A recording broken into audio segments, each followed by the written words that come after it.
Good afternoon, everybody, and thank you for your attendance. This is the City of Hickman Park Receivership Transition Advisory Board, first one of the year. I am Kevin Bonds, who will be the chair, and I would like to turn it over to our Treasury staff, Mr. Klein, who will introduce the staff here, and then we'll do a full board introduction. Coming in? Yes. Nope. Good afternoon. I want to welcome you and thank you for your participation here on this board. We have put together an orientation session for you with the principal idea to sort of give you a better idea of how the transition board operates and what our role in supporting you in doing this is. You will find that the principal staff that we have here are the ones that are going to be working with you most often. And we want to give an opportunity for us to get to know you so we can help you as you undertake your task here working with the city. On my left, we have Drew Vandegrift. He is an administrative law specialist within our office in the Department of Treasury. He will be your liaison for this board, and he will be your primary contact in terms of getting information and working with the city and all the activities that you're going to be working with. My role within the department, or within our office, I am a department manager within our particular group.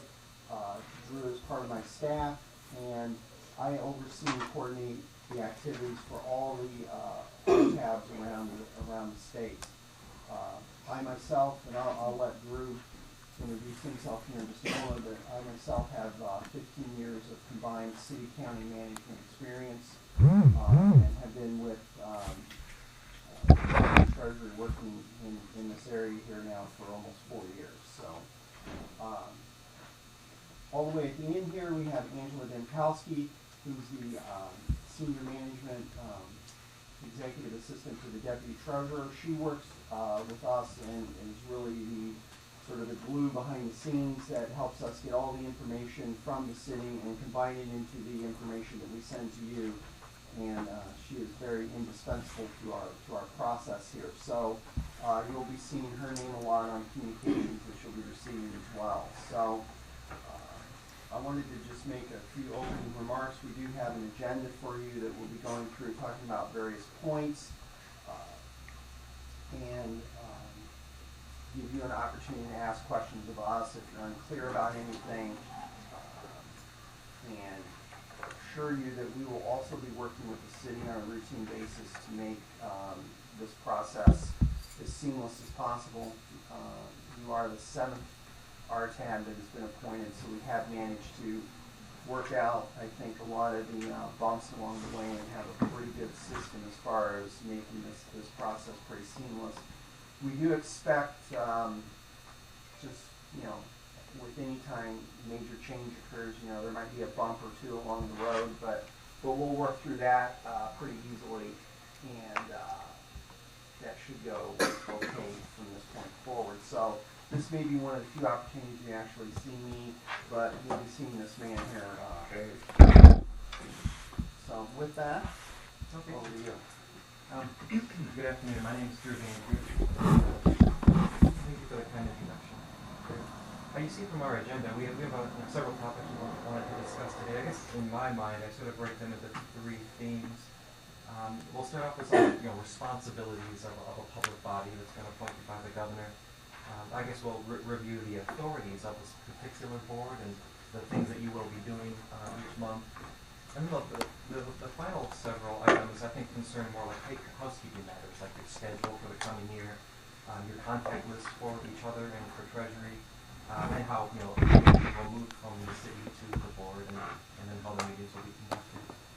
At any point, I welcome comments from any board members or Treasury staff, and at the very end, because it is a public meeting, if anyone from the public would like to speak for a minute or two, we welcome that also.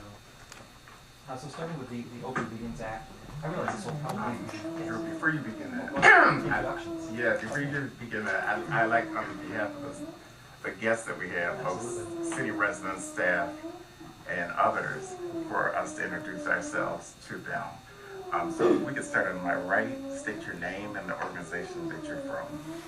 Good afternoon. I'm Janelle Allen. I'm Assistant County Executive with the County of Wayne. Thank you. I'm John Zeck. I'm the retired city manager of the city of Wayne. Good afternoon again. I'm Kevin Bonds. I'm the Assistant Director of State Finance for Michigan Department of Treasury. Hi, my name is Jessica Thomas. My background is in public accounting. I did governmental audits for Raymond Robson. Now I work with a lot of distressed school districts and municipalities throughout the state. My name is Brendan Dunleavy, and I used to be a former Wayne County Auditor General, but I also worked for Ernst & Young, and I did a number of audits in various cities, Port Huron, City of Marysville, and other government municipalities. Thank you all. As you all can see, we've got a very solid financial group here. So I'm excited and looking forward to this pathway of keeping the great city of Lincoln Park on its path to success. So with that, I'll turn it back to you, Drew. Thank you, Chairman Powell. Okay, well, as we all heard, you're eminently qualified, and so I'm sure many of these things like the FOIA laws or Open Meetings Act may be old hat for you guys, but still, we'll run through it, and if you have any questions, particularly as how these laws pertain to the specific board, we welcome them, and if I don't know the answer, then we can look it up and we'll get to it. The Open Meetings Act is exactly kind of what it sounds like. The Act is a collection of statutes that collectively strive to allow for transparency for public boards. By operation of Public Act 436, the law that this board was appointed pursuant to, you are a public body. And so all of your meetings will be conducted in accordance with the Act. In short, this means that all of your meetings will be either regular scheduled meetings or special meetings. There is a third category of emergency meetings, which I hope will not be used, and we'll address it if we ever have to. The more popular types of meetings will be the regularly scheduled meetings and the special meetings. We have staff that will be at your next meeting, your first real meeting proper. I kind of view this as more of like a workshop. At that meeting, it's anticipated that the board will appoint individuals, both from the city and from the state, that will be authorized to publish notice of meetings for you so that we can comply with state law. So once we have those people appointed and we have a schedule that's been adopted, the regular meetings will kind of take care of themselves. We will post notice, and on the Treasury website as well as at the city, we will post those meetings. If a time-sensitive issue were to arise for the city, where they would need RTAB review more quickly than the next scheduled regular meeting, then we will make sure that we comply with the law and post the requisite notice for a special meeting. And I'll be contacting you all to see your availabilities, and we'll go from there. So we kind of talked about notice. Minutes are really important. Today we have Angela, and she's excellent. Unfortunately, we won't be able to have her at all of the regular meetings, so we will have a court stenographer that will be here that will be taking a verbatim record for the entire meeting. So that's helpful not only for review of things that were dealt with previously, but it's also, I think, reason to we do it only because we need to meet the law. So we got notice and the minutes. There is provision in state law for closed sessions. To my knowledge, I don't believe an RTAB has ever gone into closed session. Is that true? Correct. Yep. So there are certain provisions that are enumerated, and it's like if you look at 15.268 on the second page of the statute that's enclosed in your binder, you can see for yourselves the enumerated provision for when this board could go into a closed session. Let me say this. I just wanted to say at the beginning is, I am not your attorney. While I am an attorney, I'm a Treasury employee, and indeed, currently the board does not have an attorney. The city has an excellent attorney. The board does not. So if we do encounter a legal issue, we will go through the proper channels to consult with the Attorney General's office and see what's needed to be done for the benefit of the board. But so, you'll see that that's kind of a popular reason to go into closed session that right now is unavailable to this board simply because a consultation with your attorney is only possible once you have an attorney. I think that really is the high points of the act. I encourage you to review it, and I'll add, immediately following the statute is a handbook that's been generated by the state's Attorney General's office. And it's pretty good. It has a table of contents that's divided by popular questions. It's basically an FAQ that I encourage you to review. There's some interesting qualities.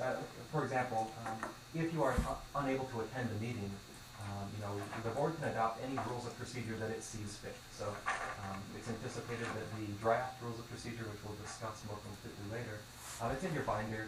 And we have not really addressed like teleconferencing or participation in a meeting through a telephone. It is lawful to do. We should anticipate that and include that in the rules of procedure as appropriate.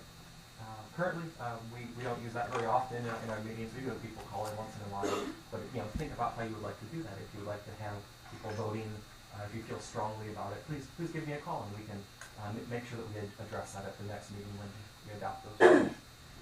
Those are kind of the highest points for me for the Open Meetings Act, but I wouldn't want to exclude anyone else's comments. I know it says questions at the end, but if it's all the same, I'll take questions by topic. Does anyone have any contributions or questions about Open Meetings Act? Will these meetings be taped, videotaped, or will they be shown to the public in Lincoln Park? So as it stands now, there is no policy in place for videotaping these meetings should the board wish to do that. And if the city has the technical ability to do that, then that would be something that I think would be appropriate to address in a separate policy. So I don't think the first meeting will videotape simply for want of such a policy. I just, more from my perspective, just for curiosity. On my part. You've dealt more with this in another city. Actually, there's only one community that has videotaped their meetings, and they've only videotaped one at this point, and that is done by the local community. We don't have the provision for that or the technology. I mean, we're meeting in their facilities. But keep in mind that you are a board of the state of Michigan, and the final decision on whether or not to allow your meeting to be taped is yours. So we comply with the Open Meetings Act, but the choice to be videotaped, first of all, is yours, and then if the city is agreeable and has the capability to do it. So. Will our minutes be published? Indeed. We have a Local dedicated paper? The local Lincoln Park paper, or where will they be published? No, Treasury has furnished a website where as soon as they are reduced to a draft form, they will be published as draft minutes within the timetable prescribed in state law. At the next meeting, then, you will review your previous meeting's minutes, and assuming there are no errors or corrections to be made, you'll adopt as a body the minutes, and then they will be formal minutes again on the website. So, Thank you. The city will be required to have a link on their homepage that will take people directly to the Treasury page that has all the information. Great. Excellent. Thank you. I also would, I guess, bifurcate between an official videotaping of your meetings that's officially done and somebody taking pictures or using their cell phone during a meeting. We certainly would not want to have a chilling effect on their ability, a citizen's ability to take a picture to do that. So that's separate. We have no comment on what its own brings it can. Okay, well, if that's everything for the Open Meetings Act, then perhaps we move to the Freedom of Information Act. I actually have even less to say about this. I note that in addition to being a public body, I think it's a very, very good assumption to operate under that all the documents you receive from us are going to be public documents that would be subject to a Freedom of Information Act request. And so we will keep records of all the things we send to you. But I should have mentioned this in the Open Meetings Act. We talked about notice and how you need to publish notice before you have a quorum of the members to deliberate on business of the body. It's kind of lesser thought of, but still I think worth noting that, you know, any medium can be used to achieve a quorum. And so we discourage things like emails to everybody. You know, if you send like an email out to everybody, it can be, the intent can be innocent enough, but if people start replying all and we start to have something that resembles a deliberation, you know, we want to avoid that, and we want to have our deliberations done in front of the public at meetings like this. So I just wanted to say that, you know, we're going to talk about electronic documents and things of that nature, and it seemed like it would be appropriate to just have a reminder that, you know, if you have a question or you'd like to talk about something for the agenda, I would encourage you to email me directly about it. And when the agenda construction is made prior to your meetings, then it can be discussed with something less than a quorum, probably just with Mr. Bonds. And so you know, that's how we can take your concerns to the board without violating state law. Okay, so we were at Freedom of Information Act. So you know, it's suffice to say there's a federal FOIA Act, there's a state Freedom of Information Act, which I'm more interested in right now. It provides for the public, really anyone, to make a request for public documents that are you know, produced for public bodies. Because you are a public body, you know, dealing with public records, I just want you to be aware of that. That we have a FOIA coordinator at the Department of Treasury. That should a FOIA request come in, they will be referred to our FOIA coordinator, and you know, the proper documents will be found and disclosed to the requester. Does anyone have any questions about FOIA? I just want to let you know that you are subject to it. Okay, so those are kind of like my two categories for responsibilities. The next three, or at least the next two, I call kind of authorities of the board. So, you know, item D on the agenda concerns Public Act 436. Well, this is a law I'm sure at least you're tangentially familiar with. It's a law that allows for the gubernatorial appointment of an emergency manager. Brad Coulter was appointed as emergency manager in Lincoln Park almost to the day, 18 months just before your appointment as an RTAB. So, you know, during his time in office, he used many of the provisions in state law to correct the finances of the city. It's a dramatic improvement. You know, the city was looking at significant deficits, now is on a path towards solvency. And that will be a large portion of your job, is to make sure that the city complies with its 2-year budget, which we'll make sure you all get copies of. But one thing that Brad Coulter had to do before he left was to publish a 2-year budget, and that budget notably cannot be amended without approval of the state treasurer. So I don't need to get off point, but that's kind of one of the high points of PA 436 as far as a prospective board member might be concerned with. It's section 23 of 436 that allows for what I think of as kind of a plain vanilla authorities of an RTAB board. So if memory serves, that would be 141.15.63 if you're looking for the statute number. And so that would be section 23. And you have, I think, in section sub 5, you have A through H. And so those are duties that every RTAB board may exercise in the state. Notably, the final one is any additional duties that the governor assigns to your particular board at the time of appointment. And it didn't make it into our packets today, and I think that's probably my shortcoming, but I do have all of your appointment letters here. And I'm going to pass it out because I think it really goes hand in glove with what we're talking about. And I redacted them with a Sharpie. I felt like a secret agent today. Just your addresses are omitted. And so what you'll see is at the time of the appointment for all 5 of you, the governor's letter also included several additional authorities. Most principally is to, on the second page, number 1, it says to fulfill the board responsibilities outlined in EM Order number 60. And so, you know, I think that now we need to read these documents together. So we have state law that says any other authorities at the time of your appointment. We have an appointment letter that incorporates now an emergency manager order number 60. And so, you know, now we have to look at that order to see what the full authorities of your board will be. And I'm not going to go through order number 60 entirely, but I do want to note that, you know, ordinances and resolutions that the city council takes are not effective until they are approved by this board. And so, that necessarily will involve the board in all matters of municipal concern. But I guess I want to be clear that while there is that provision in the EM Order 60, it's incorporated by reference in the appointment letter through section 23 of 436. You are not a super city council. You will not compel the city to do anything.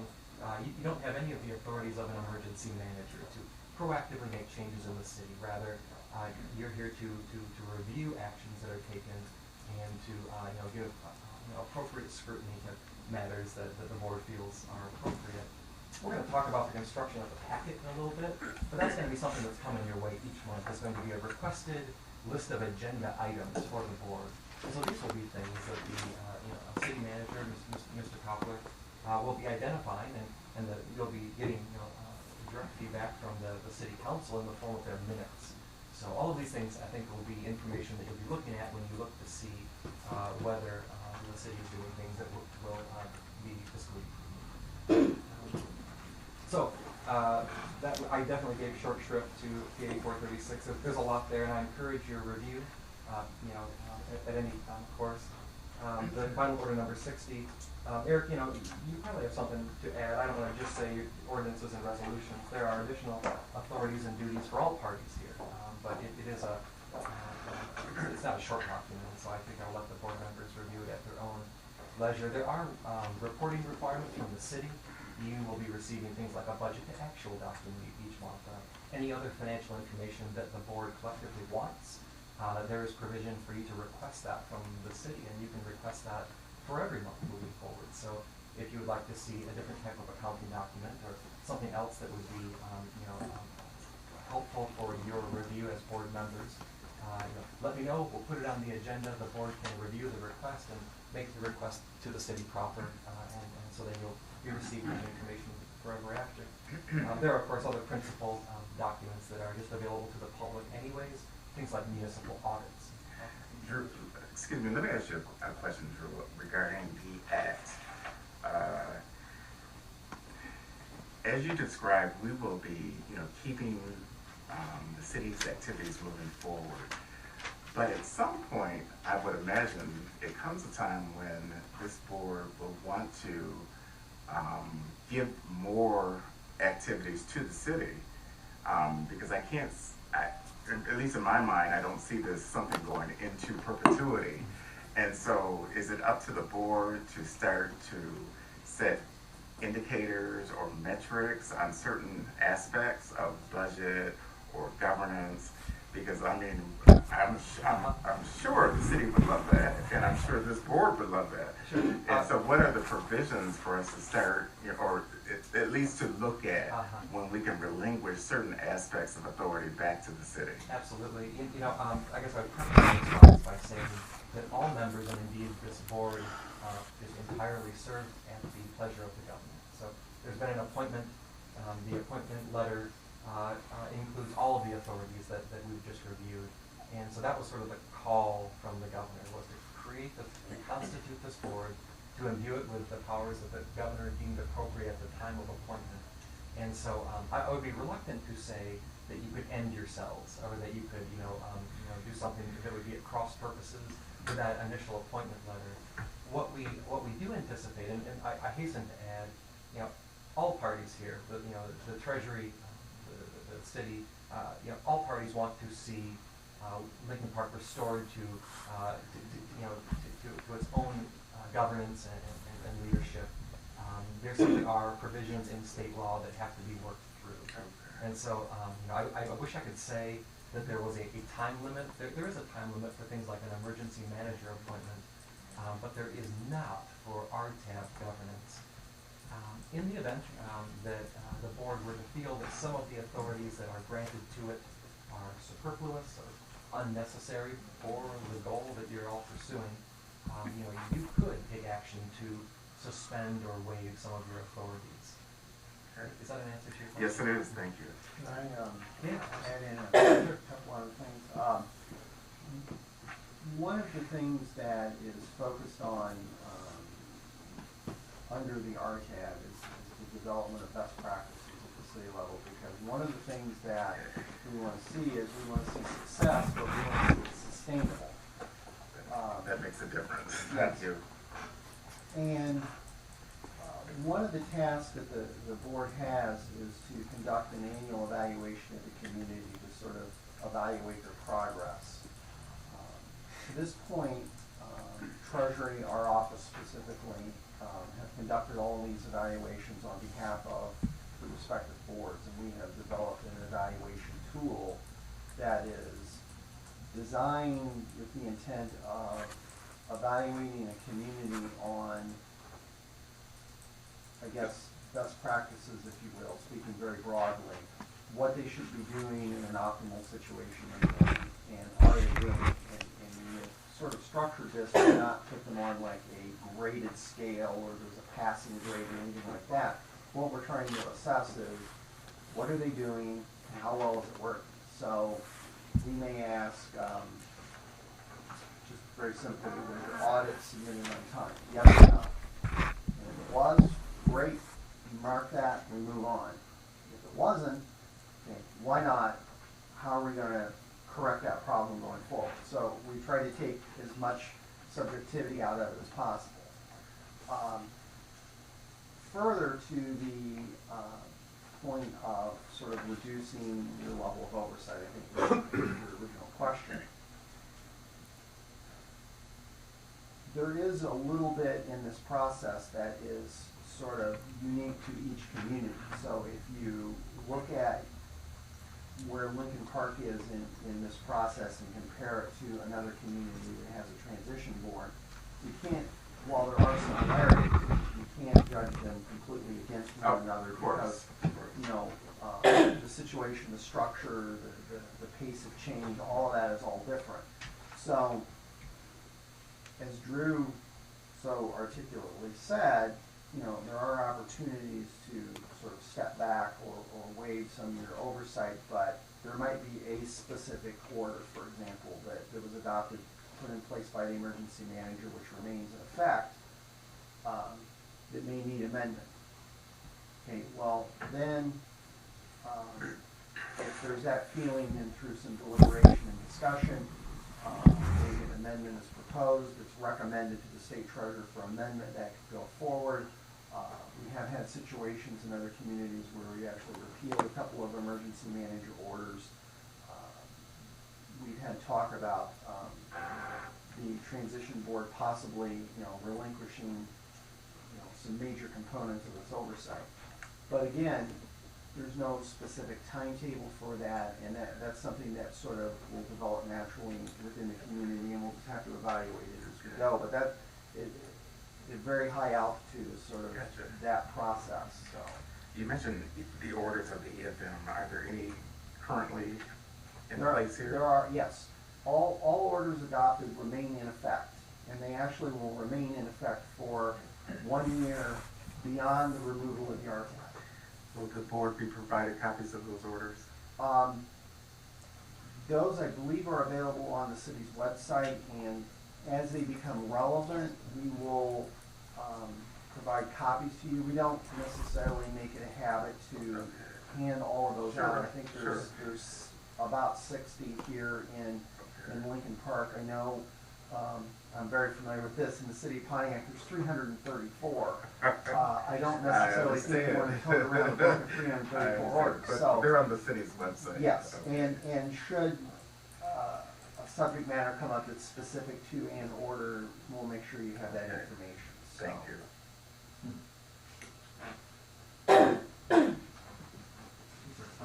Okay. Any other questions on that topic? Okay. Well, so we talked briefly about the rules of procedure. There's a draft copy in your packet. And you know, I really encourage you to ask you to read these and make sure that this is how you would like your board to be operated. I don't think there's anything particularly controversial in there. You'll note that there is provision for officers. Mr. Bonds will be the chairman. There's a position of secretary as well as vice chair to conduct meetings as chair, and the Chairman Bonds is absent. So think about that. I guess we would be making those appointments at the next meeting, which I believe is slated to be the 16th of February. All right. So I guess more on that later. If you have any concerns, please let me know. Otherwise, this draft again will be submitted in your packet for the next meeting to be adopted by the board. Okay, 2016 meeting schedule. There's a meeting schedule in your binder, and I realize that you're all very busy people, so it may be kind of an ounce of prevention now to take a look at your calendars and see if these dates work for you. They're all going to be at 1 p.m. They're all going to be right here. So let me know if you have a problem or a concern, and we'll work through it. Media. This is, we may even have members of the media in attendance today. We welcome that in keeping with, transparency and full disclosure, and frankly, we want the residents to be informed of what's going on. I will note that, no board member can act on their own. That you can only act as a body. So, in keeping with that spirit, we ask that, perhaps comments to the media reflect that you are a component group of a body. I also will note that we have a press secretary at Treasury. If you ever would like to refer any comments to someone that is more prepared to answer the question, please let us know, and we can refer anything to our press secretary. Yeah, absolutely. We want to make sure that, I'm sure all of you are experienced and comfortable being with the media in some capacity, but do not feel that you, as a board member, on an island, so to speak, that you are compelled to answer any and all questions, particularly if you're not comfortable or don't feel that you have enough information. You can refer them to Treasury, or you can just refer them to Drew or I, and if it needs to go to our press secretary, we can handle that, or we can address it. It's just a matter of, you want to make sure that you don't feel like, if the media talks to you, you're on your own. We want to avoid that feeling. So you can always come back to us as well and ask us for assistance on those matters. Thank you. We have a contact list for everybody, and so you all have each other's information. We will be sending out most of the information that you'll be getting, I think, will be from Treasury to you. We always welcome feedback, but again, I caution against like group emails and things of that nature. The contact list is there to help you. It should have telephone and email for everyone, including Treasury staff. So please feel free to make use of it. Yes. Drew? Yes. You have my email correct, but you have a capital J and then a small j, Zach. There should be 2 small J's. I don't know if that matters. In your email address. Yeah, I don't know if it matters, but it's 2 small J's. Okay? And excuse me, I do see an error in my telephone number. Oh, geez. The area code is 734. Great. Thank you so much. Okay. Process of packets. This is important stuff. As we have it now, and this is working, I think, with great success in all of our other architect communities. We always want to get information, out soon and give the board members lots of time to review it. But that also there's a competing interest of getting the most current things to you, and I'll explain that. So, the way we have it now is, 10 days before your next scheduled meeting, the city will send to Treasury a packet which will include city council minutes from the area of review. So here,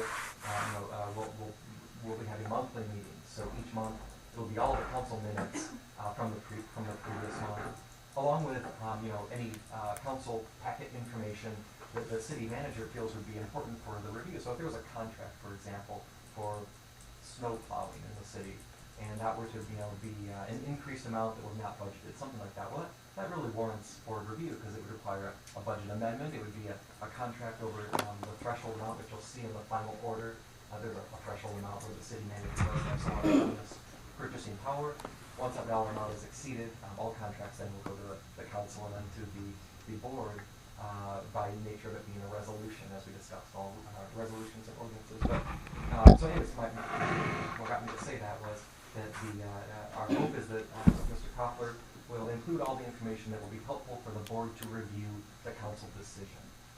And so 10 days before, the city will send that to us. We will have a couple of days to generate a packet for the board members, and it will be almost exactly the same. It will be an agenda now for you with attachments that will be derived from the attachments that the city sent to us. So, perhaps Matthew's agenda will say, number 1, here's a bunch of minutes. Number 2, here's a contract that we're bidding, and number 3, here's an issue that I see coming that I'd like you to be aware of. Our agenda might be reordered, might be slightly different, but one of the agenda items will be the contract, and the attachment will follow. And so that packet will go to you. Angela, you'll correct me, but we try to do it the Friday before the Tuesday of your meeting. So your meetings generally will be the 3rd Tuesday. Am I getting that right? The 3rd Tuesday of each month. That's what it looks like from this. All right. So the Friday before the 3rd Tuesday, it's so easy to say, you will be getting a packet from us. And so that will be the materials that, again, will be subject to FOIA and all the things we discussed, but those will be your materials that we encourage you to review. And so when I said there was sort of a time competition of interest, you're going to get it the Friday before the Tuesday, but if we get it, if we move the process back further, then we would be omitting meetings. We would be able to get you the most current things. So we trust that will work as well for you as it has for all the other boards. Yes, sir? Will somebody be available from the city to answer any questions that we may have? At every public meeting. My hope is that Mr. Koppler or an authorized representative will be here. We have professional staff from the city in the audience today, so that all matters of finance or operations, it's our hope that we would bring the people with the answers to the meetings where your questions might be. If you have questions, if you get the packet and you begin to review it and you have questions, don't feel compelled to contact the city yourself. Provide your questions to Drew. We'll get you the answers. We may provide information in the packet. Drew and I, because I work with boards myself, we have our own kind of styles on it that frequently will provide some information in there and say, hey, we want to draw your attention to this point or that point, or you need to be aware of this, just to help your review of the process. But if you have a particular question about something in the packet, get a hold of Drew. We'll try and have answers ready for you either prior to the meeting or in time for the meeting, and get you anything else that you need. Frequently when we get the materials, we're reviewing it ourselves. If we have questions, we're going to follow up and try and get all that answered before it even gets to all of you, so we can make this as seamless as possible. A question for the next meeting, February 16th. Will we be looking at all of the minutes and for all of the council meetings for Lincoln Park that have taken place since Mr. Coulter left? Yeah. So it'll be more than just maybe a month worth of meetings. It'll be 2 meetings. It looks like there's going to be 2 council meetings covered at every RTAD meeting. Oh, 2 council meetings. Right. Okay. So when we meet in February, you'll be covering the January council meeting. So I think the answer is actually no. I think that it's only going to be the meetings from the beginning of the year. Is that correct? Well, yeah, because that's when the board was appointed after the last meeting in December, so we start with January. Okay. Thank you, Angela. Yeah. Okay, I get it. And I can also add, I believe we've done this in all of our committees. Eric will correct me if I'm mistaken, but certain resolutions probably just can't wait. I'm imagining a resolution to make payroll or to pay certain vendors. There's no sense, at least in our view, in waiting a month to approve that resolution so that the checks can get scratched.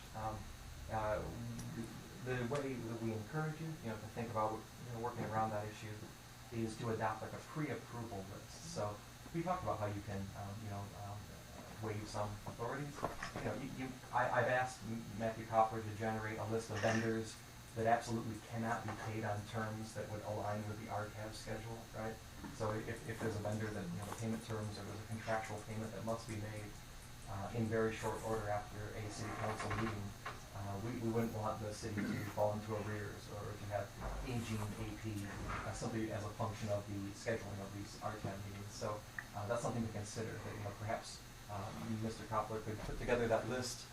We would submit it to you in the next packet. You could make a motion to adopt it, then discuss it during the discussion period of the motion to strike at the merits of each party, and then to resolve to approve things like payroll and other essential vendors that we don't know today. And so that way, then the city would be able to operate and still be able to allow for RTAB review of new contracts and things like that. If the city held a third meeting in a month because of some reason, that would be included? That's right. So you're gonna try to do in February what took place in all of January? Right, if they had a special meeting, we will include that in, and Okay. you'll know when you get your board packet, because you'll see on the agenda that there is maybe a third date, because they did have a special meeting, and the minutes will be Okay. there, and so we will add that right in.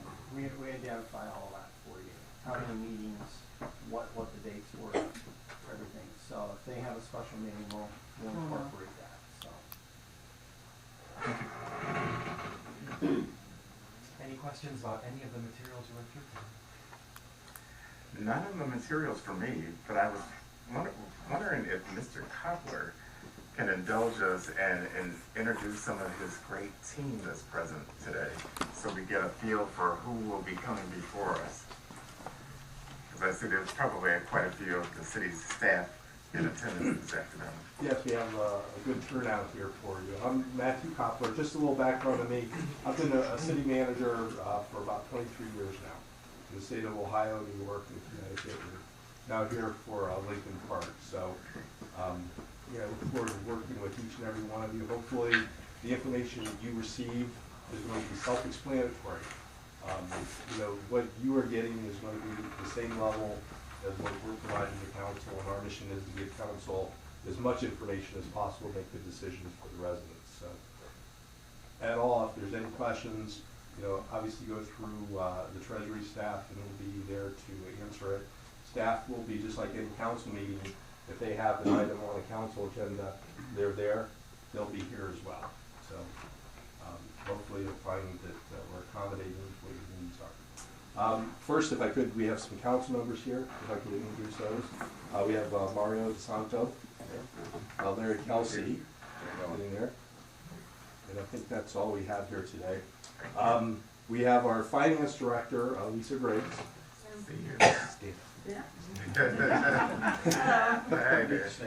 We have the city treasurer way in the back, Pat Luco. Good afternoon. We have Don Cook, and he's heading up our CDBG and recreation and some other things for us. Good afternoon. We have Jennifer Richardson, who is our HR manager. Good afternoon. We have Doreen Christian, who is also valuable staff with our CDBG here. We have sitting right here in the front, a very important person, our city clerk, Donna Brady. So she's going to be responsible from our standpoint getting the minutes, or to get the meeting announcements posted locally, which you'll be acting on a little bit later when we meet. We have our Director of Public Services sitting right here, John Kazoo. No, I'm not the troublemaker. We have our Chief of Police, Ray Waters. We have our DDA EDC Director, Giles Tucker. And all the way in the back, we have our Fire Chief, Al Dyer. Good afternoon. Wonderful, and thank you all for all your great work. So I really look forward to working in partnership. Well, At every other meeting, we will have a sign-in sheet for public comment.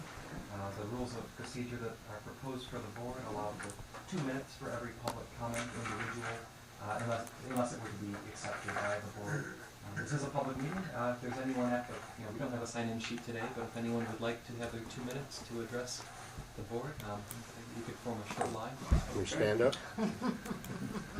Drew, excuse me, do you want? My name is Richard Kudrak. I just say, would you please have all of you speak into live microphones? oh, yes. Especially the people that are talking that way. Yes, sir. You've got guests, you've got professionals, anybody else. If it's televised or not, please speak into live microphones. Thank you, and so noted.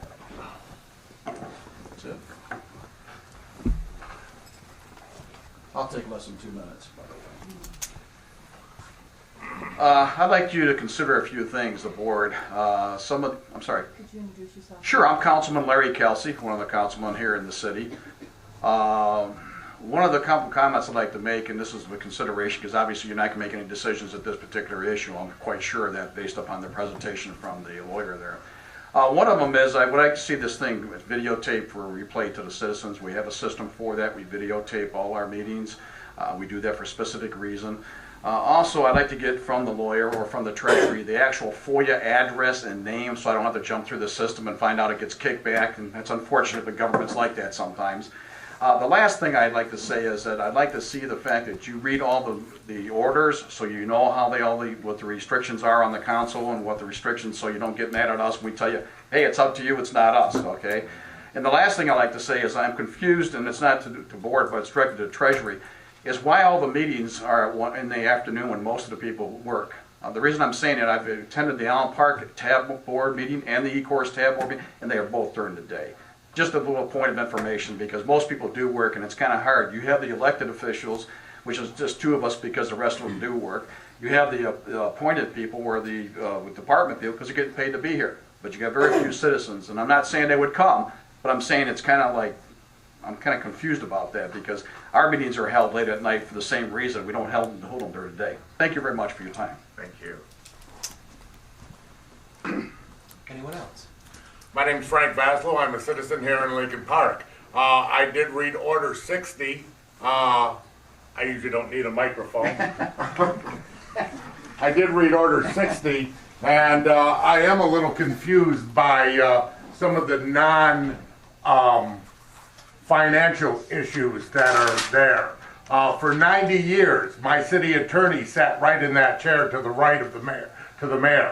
Now all of a sudden, the city attorney, by Order 60, is no longer sitting at the right hand of the mayor.